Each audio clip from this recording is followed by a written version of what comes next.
Hello there. It's been a while since I've done one of these, but today I'm doing 3 different movie reviews. This is where I'm basically just giving my initial impressions, first impressions after reviewing movies in the theaters. It's been a while since I've been to the theaters, but I decided let's do a marathon day, and I saw Godzilla, saw Amazing Spider-Man 2, and Captain America Winter Soldier. So check out those other reviews as well. This review is for Godzilla. And I am a fairly big Godzilla fan. It's a really amazing little franchise that Japan has been doing. And we've had a couple now, 2 now in America. And it's something that the first film didn't really understand what Godzilla is. And that's an important thing to realize that this film does. This movie was handled in a way that they get the essence of Godzilla right. They get what he is, they get who he is, and all the ideology around him rather perfectly done. They get the concept that a Godzilla movie doesn't mean it's Godzilla against humans. Because that ultimately is boring, because you can't defeat Godzilla. You can never really defeat Godzilla. And a story of Godzilla versus humans is ultimately boring. Or not as exciting as what the franchise ended up becoming of Godzilla is the savior of humans, or the balancer of equations, where he will come in as our defender against other monsters and other, more nefarious monsters. Where Godzilla, he just, he does his own thing until he's needed, and then he comes up for action. And that is what this film accomplishes. It accomplishes the fact that Godzilla is respected as that creature. This film doesn't appear to be a new divergent of Godzilla like the original American film was, but this embraces those 29 films before it. Yes, 29 films before it, and builds upon that. It builds upon that by having Godzilla appear very similar to its previous appearances.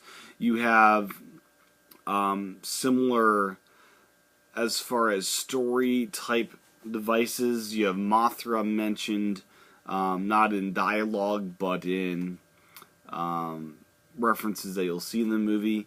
You have just the whole backstory and lore of Godzilla respected in this film, and it does come through in a cool way in that regard.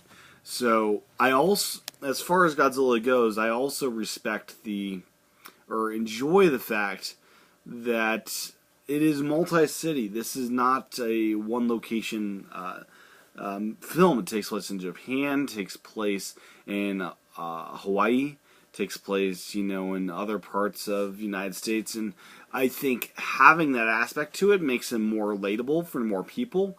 The more cities and environments and cultures Godzilla interacts with, and the creatures interact with, the better and more relatable it is for more of the world. And that is definitely a good thing. When they were in Japan, I respected the fact that they used Japanese when appropriate, they used English when appropriate, and it felt like they respected that culture in a fairly decent way. So that was also another win in my eyes, as far as did this movie, which came out of Japan, get treated well when it was in Japan, as far as the story arc of that.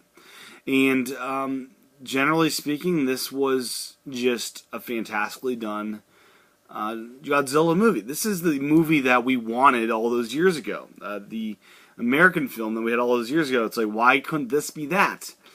This was that. This had the amazing music, this had the amazing visuals, amazing, story to put behind it, amazing backstory.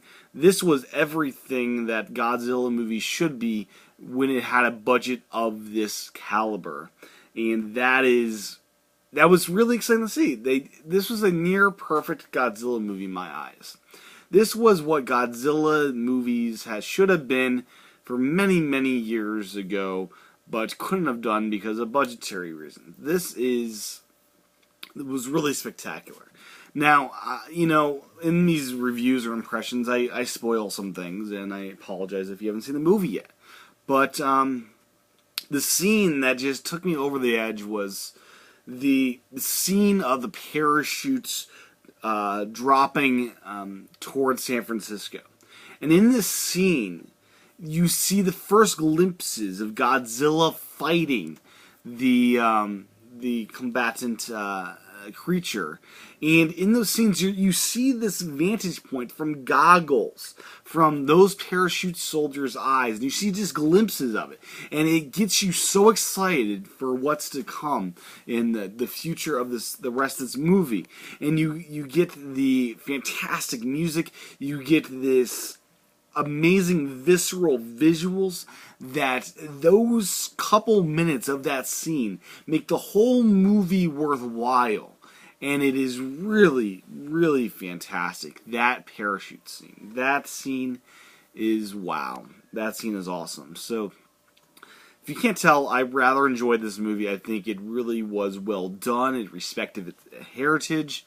And it is definitely worth the watch. And I will definitely be watching this and hope they make a sequel to this. This was fantastic. So, go see Godzilla. Well worth your bucks, and well worth it when it comes out on iTunes. So that's Godzilla 2014. It really does put the original to shame, and it shows how great a true Godzilla movie can be. So thanks for watching. Stay tuned for more movie reviews. Bye bye.